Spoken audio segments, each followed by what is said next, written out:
Good afternoon, everybody. Fergus Dolan here from NALA. You're very welcome to our webinar today. Our webinar is on memory techniques, and we're delighted to have Tony Sweeney. Hi, Tony. Yeah, hi, Fergus. Tony has facilitated a lot of webinars and workshops and conferences for us over the years. So today he's going to work on something that he's been preparing for quite a while called on memory techniques. So, Tony, do you want people to ask questions, unmute and ask questions during it, or would you rather them type into the chat box? Well, they could type them in maybe at the end, or if they put their Okay. email address on, maybe I could contact them. Okay. afterwards. Okay. So the chat box is there, everyone. You know it. You can put your questions in, or your ideas, or your suggestions, and hopefully we can get to those at the end. So, Tony, I'll hand over to you, and listen, all the best. Yeah, okay. Thanks, Fergus. Hello, my name is Tony Sweeney, and I welcome you to this webinar on memory techniques. First of all, to share a bit about my background, I am originally from County Mayo, but I currently reside in Galway, where I am living happily. I taught at Gretup, that's Galway Roscommon ETB, for nearly 20 years, covering a range of subjects. I taught English and maths, both from basic levels to leaving certificate levels. I also taught IT and health and safety up to VTAC level 3. Now, I will just get started straight away. You were probably familiar with the question, did you see my glasses? Or, I could have sworn that I left the screwdriver on top of the press. That's one I say fairly often. Now, the memory techniques, one second till I get rid of this picture here. The memory techniques that I will introduce can be used in exams, in social settings, or for confidence building. In an exam situation, it is of huge benefit to be able to retrieve the main points of a text to answer a question. In a social situation, having a detailed knowledge of a subject helps a person to join a conversation. Confidence building is the magic that enables the person to develop. This is always the first port of call when I have a new student. Now, I just want to get rid of that off the screen. Some key practices that can get us out of a lot of trouble. First, second up. First one is a designated place. Having a designated place for items like your glasses, screwdriver, or car keys can get you out of a lot of trouble. You could even have one in each room. Mobile phone. The calendar with its alert function is a wonderful asset for organizing appointments and important dates. And a small pad and pencil to remember lists of things like purchases to be made in shops. Always carry a very small pad and pencil. If the pad is big, you won't carry it. Tony, I just interrupt you for a sec. The camera is slipping down, and we can now see your neck and shoulders. We can't really see your face. All right. How about that? Yeah, perfect. Thanks. Yeah, all right. I did move the whole thing there because there was new people coming in, and I had to try to avoid their names. Now, so just to get you all off maybe in a good mood, there's a joke for you. And it's a doctor joke. Well, how are you feeling? The doctor says. Patient, not so well. My memory is slipping a bit. Doctor, I'll take payment in advance if you don't mind. Okay? Now, these are the memory techniques that we'll be looking at. The first one is geometric approach. Sounds like as in mnemonic sentences, pictorials, spatial number and group. following fixtures, the story method, the method of loci, pictures for poetry, names, acronyms, reference and phone numbers, remembering your team. So the first one we look at here, this approach, well, let's see one sec. This approach is used to locate something you left in a crowded place. Now, you can pray to St. Anthony, but that might not always work. Example, you have parked your car in the shopping centre car park. There it is. And there's your car, customer's car. And there's the shopping mall is there, and in front of the shopping mall, we have a viewing area. Just before entering the shop, turn around in what we will call the viewing area to face the car park. Divide the car park into 4 virtual quarters, numbering them in a clockwise direction, starting at the bottom left, like this. 1, 2, 3, 4. Now we can see that the car is in the 3rd quarter. Divide that quarter into 4 quarters also, like this, and number them 1, 2, 3, 4. And you can see that the location of the car is in 3, 1. Okay, guys? Now, that was a nice, easy one. So we'll move on. That's the geometric approach. The next one is the sounds like. In this one, we will create a story from images to learn how to count from 1 to 99 in Japanese. Now,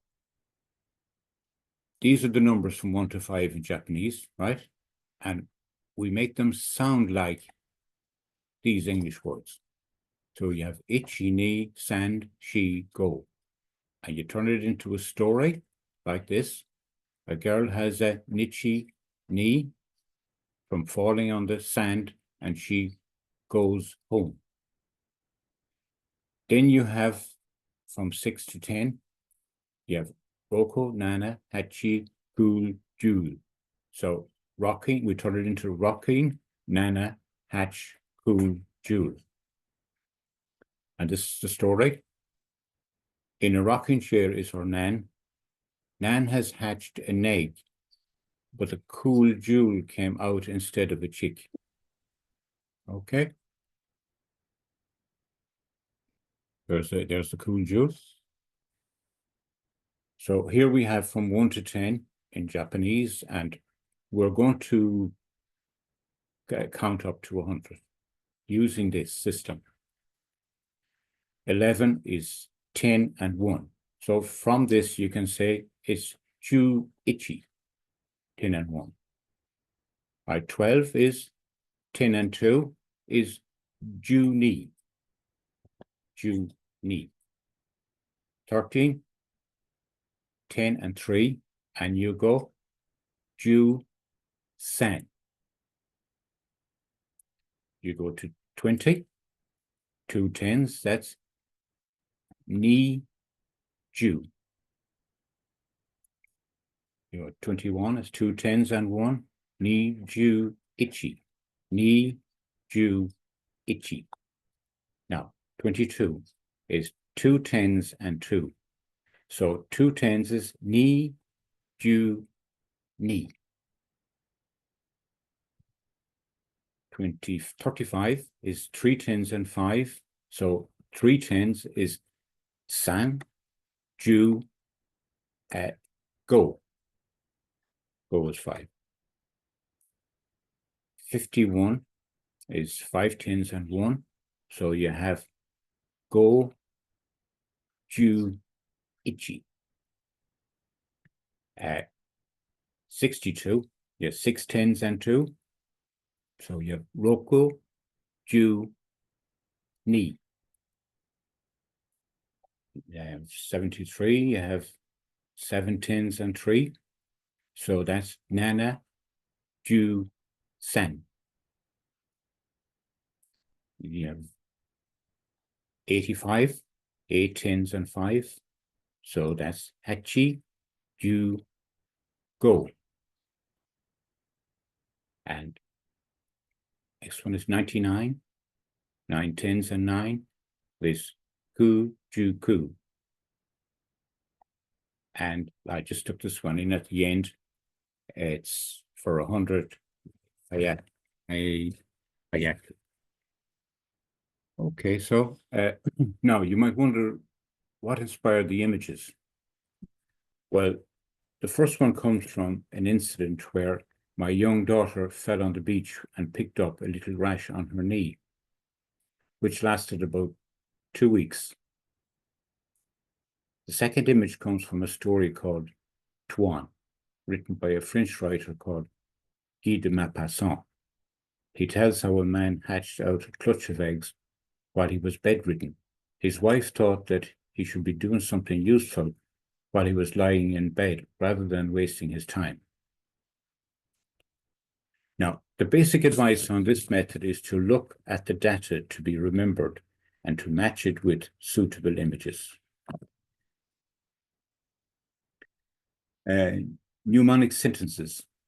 Mnemonic sentences to help us remember the counties of Leinster and Connacht. This is important for elections, travel, sport, and the weather forecast. Back in 1991, Dublin played Meath in the Leinster Championship, and it took 4 games to decide the winner. So this is a possible headline in the newspaper.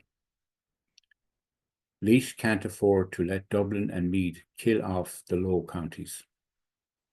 So we use this mnemonic to remember all the counties of Leinster. So you have Laois, and you have Longford and Wexford, and you have Dublin, and you have Meath and Westmeath, and Kill is Kildare and Kilkenny, and Offaly next, and then Low is Carlow, Wicklow, and Louth. And I spelled Louth wrong on purpose there, by the way. Sorry, Louth.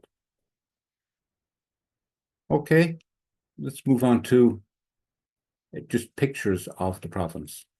So you have Longford, Meath, Louth, Offaly, Kildare, Dublin, Laois, Wicklow, Kilkenny, Carlow, and Wexford. Now we just take them apart so that maybe a different perspective will help. Now, I realized one thing when I was doing this, that Carlow and Kildare have a common border. This is something I never knew before. Now, okay, so we move on to the counties of Connacht. You have Mayo, Galway, Roscommon, Leitrim, and Sligo. And we have a little mnemonic here. If you go all the way, Galway, around Connacht, it makes common sense, Roscommon, that you pass through Leitrim on your journey from Mayo to Sligo. And here we have a little line that goes around. And we take them apart like this and put them back together. The idea of taking them apart is to have smaller groups so that are easier to remember. Now, so we have sounds like, and we have mnemonic sentences ticked off there. The next one is pictorials. Pictorials help with spellings. Here we have 44 words beginning with STR, where students experience a lot of trouble with the 3 initial consonants. So you have all these words start with STR, and the next letter is a vowel. It will always be a vowel. And in the case of these words here, always that vowel. So strobe, stroke, stroll, strong, and strop. Is STR again, and the vowel this time is U. So struck, structure, strudel, struggle, strum, and strut. STR again, and the vowel now this time is I. So strict, stride, strife, strike, strem, strain, stringent, strip, stripes, and strive. STR again, so then the vowel this time is E. Streak, stream, street, strength, strep, stress, stretch, stretcher, and strewn. This time we have STR again, but the vowel now is A this time.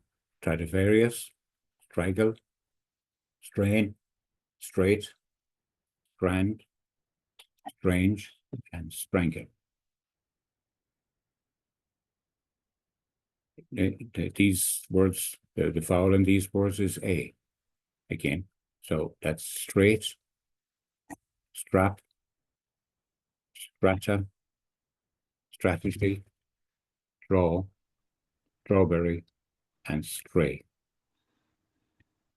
Now, just a little explanation as to how this works.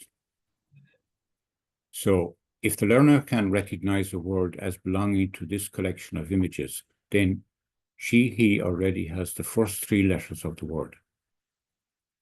The fourth letter will be a vowel, as we said. Sounding out is a good approach to finding the correct vowel. Predictive text will help with the rest of the spelling. Example, strand. So here, the next letter is a vowel. So sounding it out gives you the STR and A, which is stra. So when we put STRA into predictive text, it gives you these options, these 6 options here: strain, strand, strange, strap, strata, strategy. Students often recognize the word when they have sight of it. So that's another step along the way. Now, pictorials for the counties of Munster. You have Clare, Tipperary, Waterford, Limerick, Cork, and here, the home of the Sam Maguire Kerry. We show pictures of it. Clare, Limerick, Kerry, Cork, Waterford, Tipperary. And okay, so the counties of Ulster. So Fat Dad is an old one that I learned in primary school, but here we go. Derry, Antrim, Down, Fermanagh, Armagh, Tyrone. And here we have Dundee. We know that's a publication. That's Donegal, Cavan, and Monaghan. Here we have the counties of Ulster, Derry, Antrim, Down. There's Lough Neagh, Fermanagh, Armagh, Tyrone, Donegal, Cavan, and Monaghan. So we have the pictorials. Okay, with spatial and number group next. So this method helps us to learn the names of the countries of the European Union, the EU, and see where they are situated. There's a map of the European Union, and we often do this type of thing where when we're trying to remember something, we say, well, what letter of the alphabet does it start with? So in this case, the first country we think of is Austria, and there's just one starting with A. And a little clue is it's like Australia, right? And we put a little ellipse around it here. We go to the next one. The number of countries with B as first letter is 2, Belgium and Bulgaria. With Belge, the clue is Belge and Bulge. And we put an arrow from Belgium to Bulgaria, and it runs right through Austria. Okay, the next one, the number of countries with C as first letter is Czechia, Croatia, and Cyprus. And a few clues here. The new name for the Czech Republic is Czechia. Oat is a word in Croatia. And cypress trees grow on this island. Now, Cypress is the way you spell the trees, but the country is spelled Cyprus. So there's a difference there, and I didn't know that until fairly recently. Now, so here we put the arrows to show the three different countries, Czechia, Croatia, and Cyprus. Now, we go back to ones again, right? So the number of countries with D as first letter, that's 1, Denmark. There we have Denmark. And the number of countries with E as first letter, that's Estonia. The number of countries with F as first letter, France and Finland, and Germany and Greece, and Holland and Hungary, and Ireland and Italy.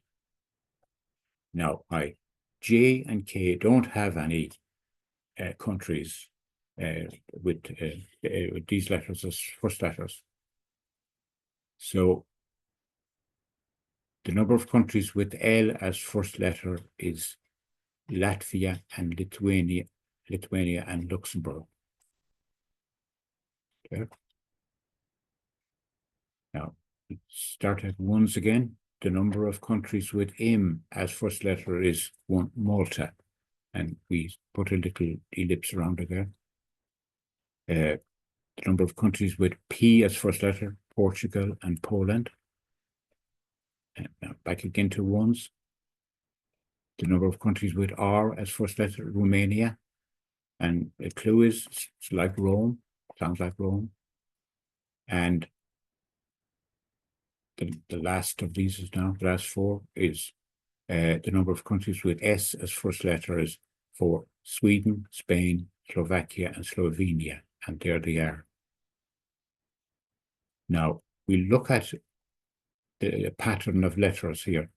AS1, B2, C3. Now, you have D1, E1, F2, G2, H2, I2. You skip J and K, and L is 3. So you have M is 1, so you skip N and O, and P is 2. You skip Q, and R is 1, and S is 4. So it is a kind of a pattern to it, but it's not too difficult to remember. Now, the next thing we're going to do is following fixtures, and we're using fixtures, and we're using maps, groups, and arrows. And this is the way that you usually see fixtures laid out in the newspapers. And it's not very memorable. It's logical, all right, and it's easy to read, but not very memorable.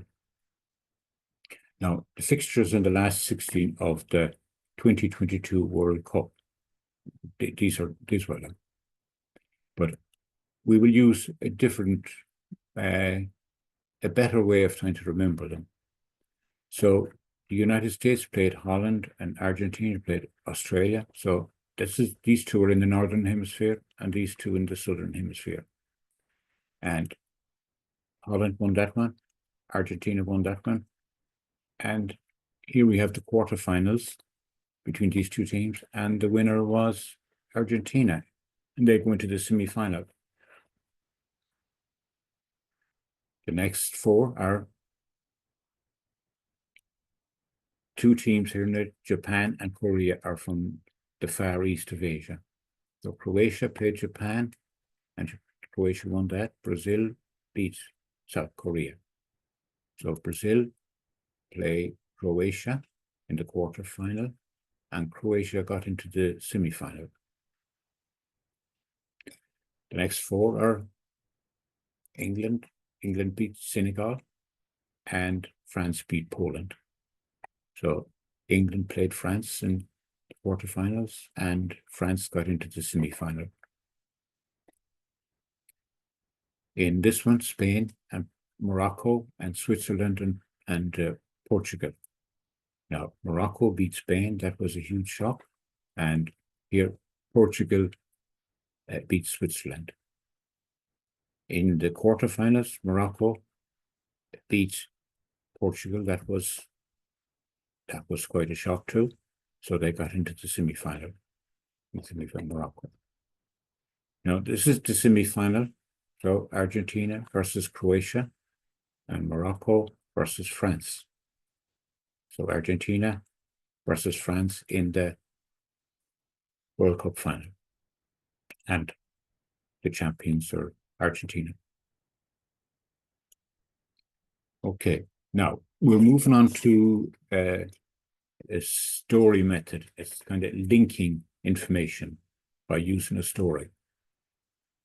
So we're using the English Premiership table as an example, and it's oftentimes the kind of subject of conversation, and so it's important to kind of know and to remember the teams maybe. So you have a man from the city, so that's Man City, and this is Liverpool, right? And this is Chelsea. This is an arsenal of guns.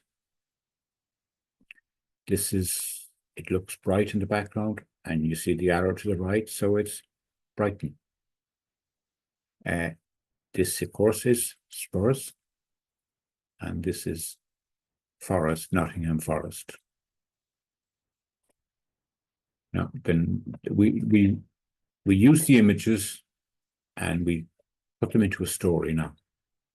So this man from the city has had a liver transplant, Liverpool, and goes to a resort near the seaside, Chelsea, to help him recover. There is a Wild West theme park there, surrounded by a forest of mature trees on the right as you go towards the sea. So you have Nottingham Forest and you have Brighton.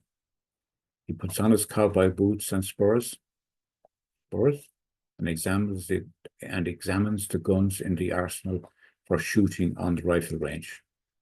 Arsenal. Okay. So the next lot are, this is a villa, Aston Villa. This is the castle, Newcastle United. This is a ham, so it's a full ham. So this is a Brent Goose, and this is a Model T Ford. So you have a Brentford. And this guy is very bored with the whole thing. So Bournemouth. This represents Manchester, Man United. Now we put this into the story.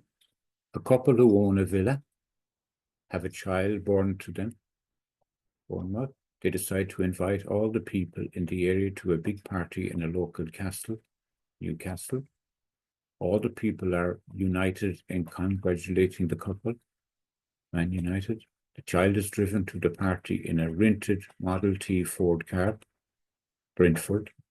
Full hams for the guests are cooked over Spitfires.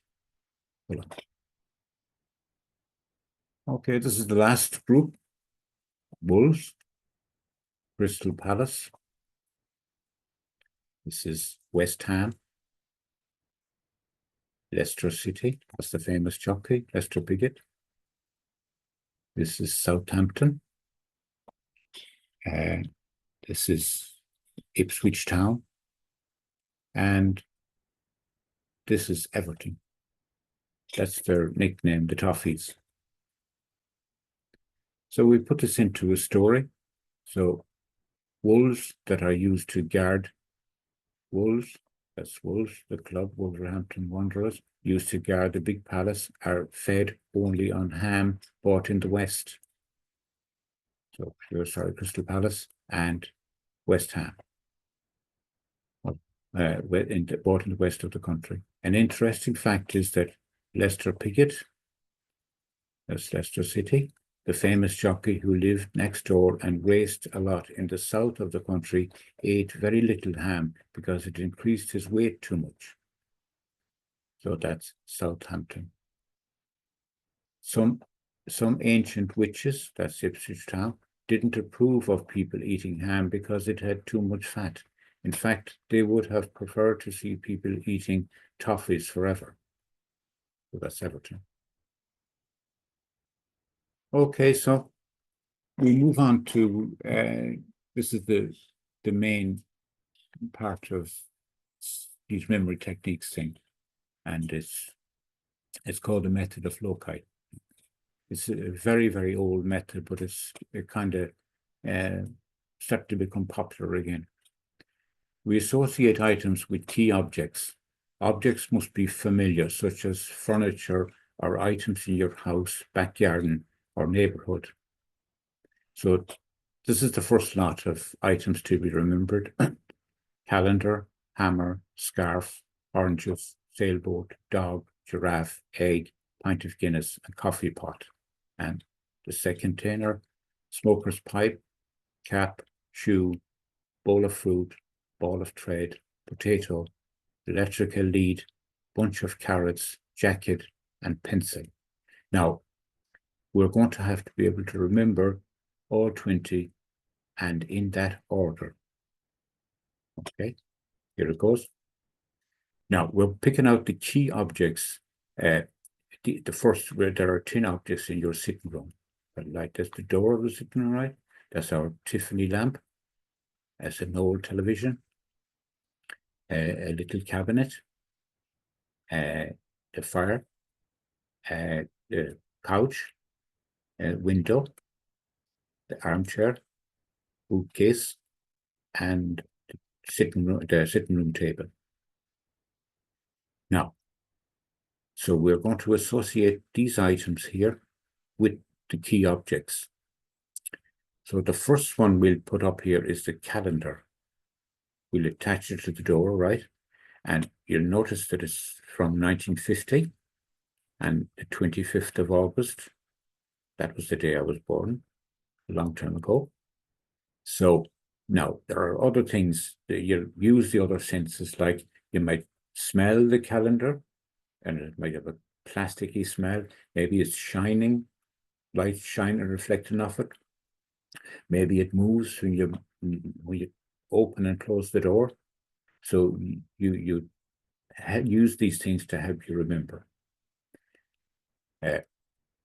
So the next thing here, we have my wife's after coming in from having a walk, and the scarf is a little wet, and she hangs it up on the Tiffany lamp, and she gets a shock of it. So that's a reminder. Say, well, I can't put wet things near electricity, but I remember I put a scarf on it, right? The next thing is an old television I had once, and it wasn't working very well, so I used to have to hit it on one side, and it would come on then. But my son was watching this, and he thought, yeah, he was hitting the television himself, but he couldn't get it on. He wasn't strong enough, so he went and he got the hammer and he hit the television, and of course the television never came on again. All right. Yeah, the hammer to start the telly. The next thing is a sailboat, and there's little red sails on it, and you can see the red knobs on the little press, and the red sails in the sunset is a song by Van Morrison, and sometimes I play that song maybe, and it reminds me of the boat, the little toy boat. Here I've run out of coal for the fire, so I decide to put some oranges in, and when the oranges start burning, there's a terrible smell comes off them. So you use that smell to remember what the item is. Here is the smell of the burning oranges. The next thing is you have a dog on the couch, and every time you speak to him, he barks. Next thing you have to remember is the giraffe, and I turn around, look out the window, and I get really startled when I see this giraffe, because I was in France last year. I was in Lyon, and I was at the zoo there, and there were 2 giraffes in it, and I thought, oh my God, they hardly followed me home, did they? You know, but it was one of my sons that he printed out a picture of the giraffe and he stuck it at the outside of the window. Yeah, no panic. Now, the next time we have to remember is an egg. So my friend came in and he sat down on the egg and he made a mess of the chair and of his trousers. The next item is a pint of Guinness. And in the evening sometime, I enjoyed the good taste of a creamy Guinness, right? Nice advert for it. Maybe when I'm reading a book. The last one here is the coffee maker. So there's a great aroma of coffee off it, but it's very hot at the moment. I got this as a Christmas present. So now the next 10 objects are 10 objects in your kitchen. So the first one is a fridge and cooker and a toaster, the hob, the extractor fan, microwave, kettle, the sink, dishwasher, and the kitchen table. So now we're going to associate the second 10 with these items, with these objects. So smoker's pipe is going to be associated with the fridge. So we have to try to remember it. When we take the milk out, when I take the milk out, there's a smell and a taste of tobacco off the milk. Not very nice, I can tell you, right? My son comes in and his cap is wet and he sticks it into the cooker in order to dry it, but it starts to go on fire, it starts burning. The next item is a runner, shoe. My wife runs sometime at lunchtime, so when she's going out in the morning, she has toast and tea, and she leaves the shoes underneath the close to the toaster, so that she won't forget to bring them. But this morning, a piece of the toast fell out and into the shoe, and you know Murphy's Law, where the butter side always falls butter side down. That caused a bit of a mess. Now, the next thing is a bowl of fruit, and I left it too close to the hob, which meant that the whole thing started to turn into jam, after a while. My daughter was making a cap for me, knitting, crocheting a cap, but the wool was wet, got wet. I don't know how, but she hung it up on the extractor fan in order to dry it. Now, the next thing is a potato. So, and I'm going to have a potato snack, right? So you get the fork and you put a number of holes in the potato and put it into the microwave and leave it in there for some time, and you turn it over after a while. And then when it's done, you take the top off, one end off, and you put some butter into it and a bit of salt and a bit of garnish, and that is, sorry, it has a lovely flavor and aroma, and it's warm. So the next thing is the kettle, and you're going to have a cup of tea, but you find out that you don't have the right connection. It's the electrical connection, the lead is the wrong fit.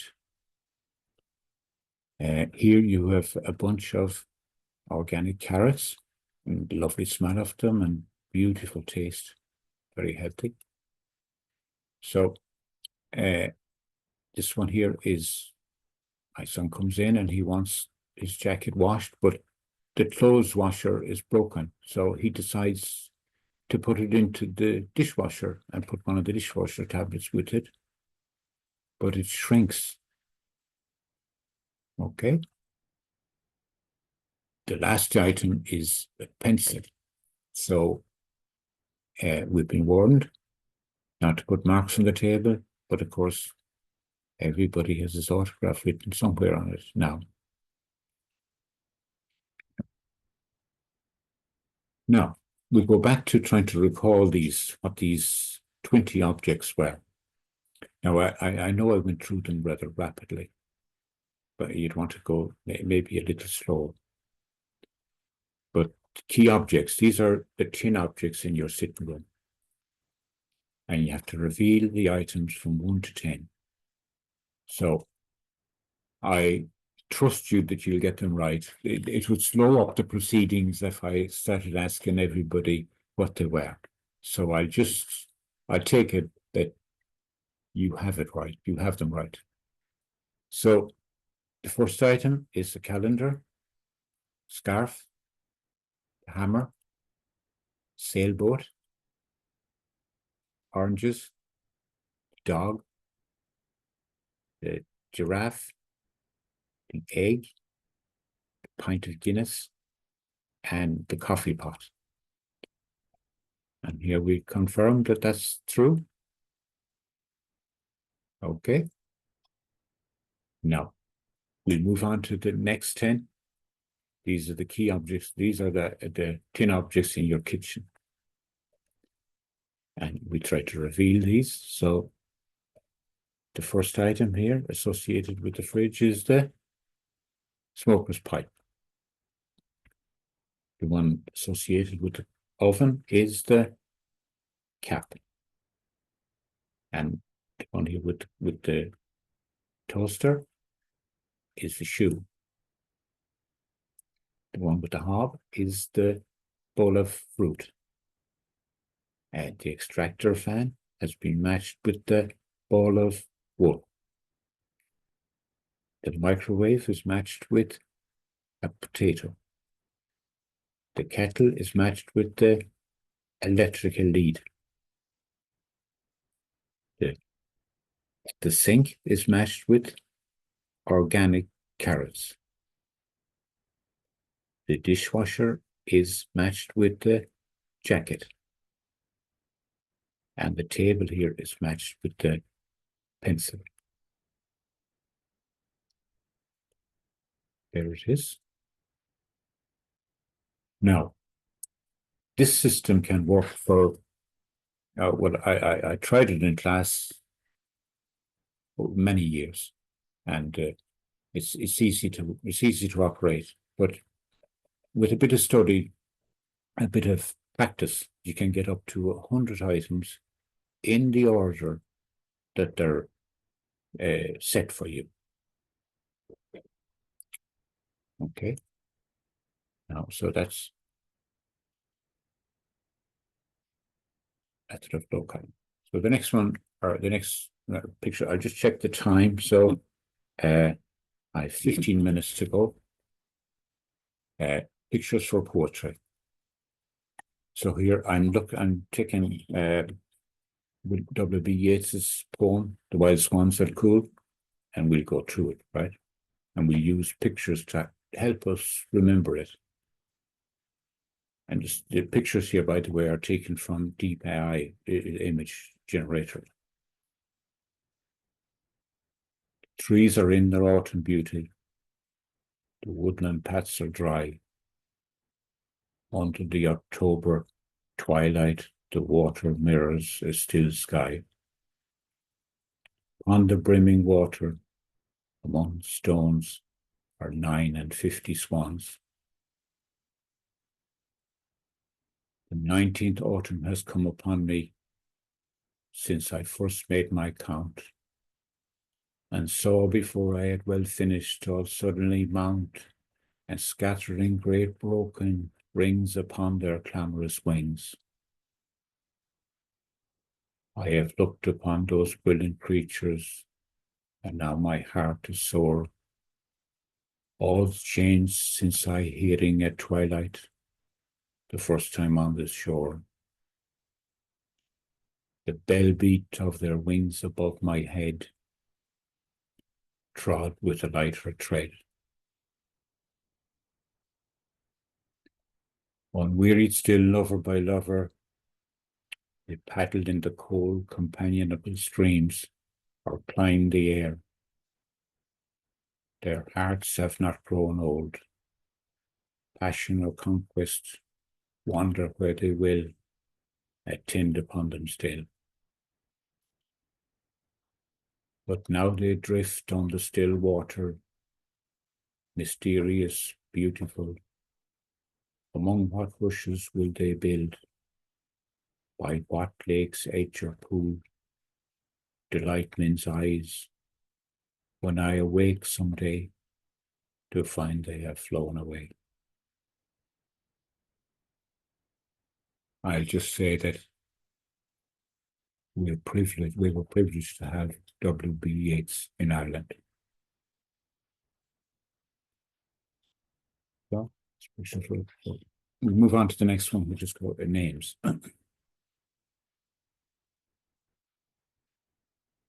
Personal names are difficult to remember, but this can be made a little easier by association and practice. So associate names with your friends or famous people. So you have George Best, Liam Brady, Sonia O'Sullivan, Dervla Rowe, Joe Dolan, Whitney Houston, Katie Taylor. Those are examples. Associate them with a personal attribute or place. Tall Tony, Big Barney, Lily from Limerick, Connor from Cork, Chloe from Clever Chloe, and Cheeky Charlie. Associate them with historic figures: Daniel O'Connell, Constance Markovics, Brian Boru, Joan of Arc, Eamon de Valera, Grace O'Malley, Queen Maeve. Associate them with a song or phrase. It's a long, long way from Clare to here. Vincent, Starry, Starry Night. Would you Adam and Eve it? Noel is a Christmas baby. Dirty Harry, and Jack and Jill. For preparation, it's a good thing just to look up the top Irish baby names. This 2020, you had Ava, Sophie, Emily, Fiad, and Grace was the top girl's name. In the boys, they get Connor, Daniel, Noah, James, and Jack. Jack's been the most popular boy's name for a number of years. So some of the preparation you can have here is develop a set of key images and associate each person with an image. Mentally write or paint the name in large letters. Concentrate on the name, look at the person, and repeat the name. And by the way, you know, every Tom, Dick, and Harry is called Jack nowadays. Okay, so now these are acronyms. So this is a way of looking at the order of operations in mathematics. So you have an acronym called BIRDMAS. So that BIRDMAS. So your brackets. So you do put into the brackets first. So that's you only do that bit. That's 5. You just write the rest down as is. Indices. These are the indices. You just do that bit. Next. Next, you do the roots, which is this one. The next one is division. It's just this one. Right. Multiplication is the next one, which is this one. The next one is addition. And the last one is subtraction. And you have the answer there. Right, yeah. A mnemonic for the colors of the rainbow. I just made up. This is a new one I made up. So Roy got booked in victory. I'm not saying who the Roy is. I think it's Roy of the Rovers. Red, orange, yellow, green, blue, indigo, and violet. This is another an acronym for the solar system. 8 planets in the solar system. My very early memories just start under 9 in bracket years. So mine is a Mercury, and there's a star here to show. Very, Venus, Venus there. Early, Earth, memories, Mars, Jupiter, Saturn, Uranus, and Neptune. And you notice the last three, just so that you know you're doing it correctly, they spell S-U-N, son. This is another one I threw in here, how to find the North Star. So there you have the Milky Way, and here you have the plough. It's very easy to pick it out. So we just count from this on A, B, C, D, E, F, G, H, I, J, K, L, M, N, O, P. And that's Polaris, the North Star. And you put a little arrow there to show that's the one. It connects up the last two stars of the plough, and it goes on to Polaris. So that's the next one is references, reference and phone numbers. If your number is 24, this is a PPSN 2428513P. You could write it like this. This is making the use of this grid. It's very handy. Commit the letter P to memory. This P here. So you have, look for the pattern. You have 2428, right? 2 plus 4 plus 2 is 8.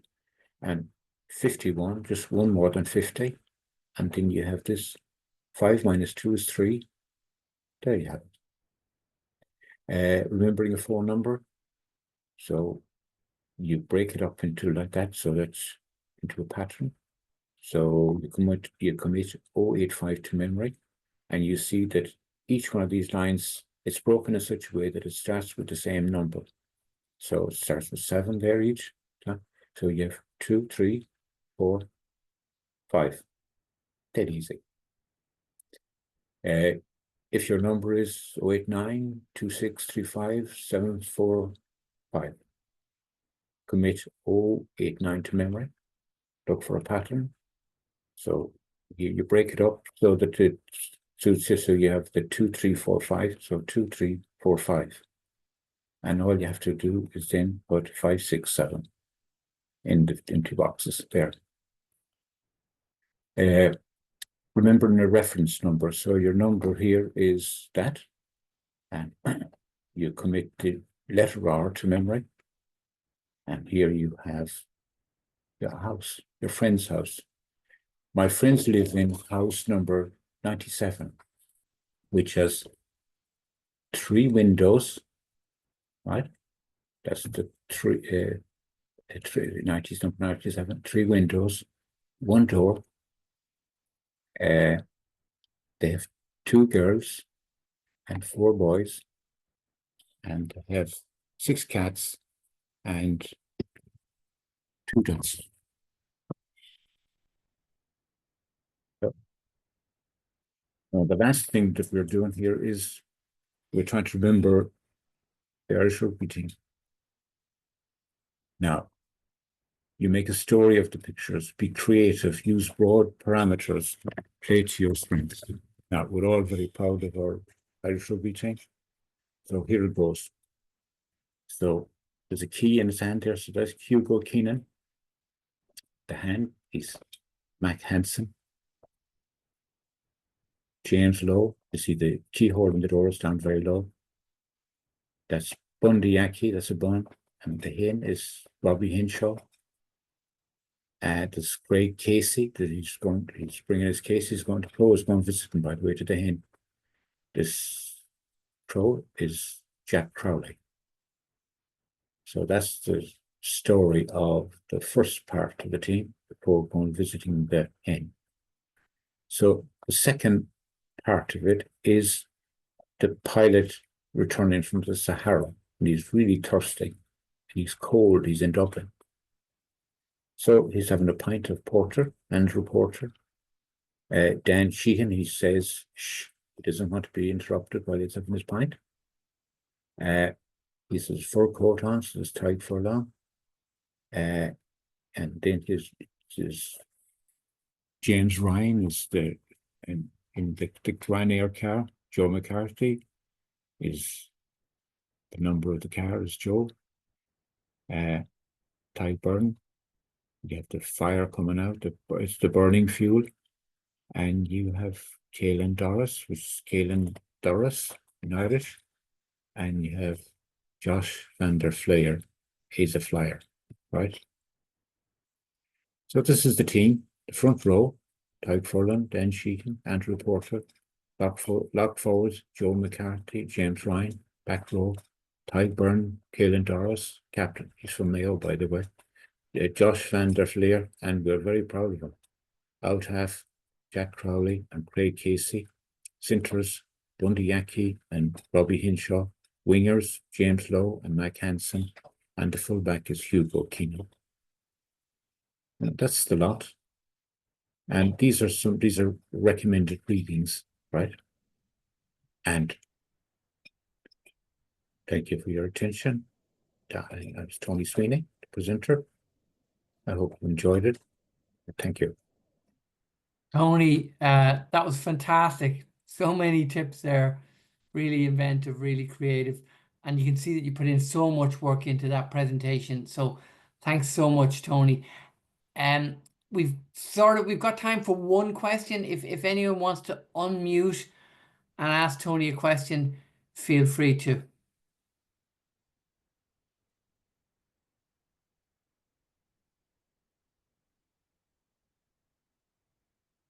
Okay, listen, we're going to leave it there. People are saying thanks a million, Tony. Yeah.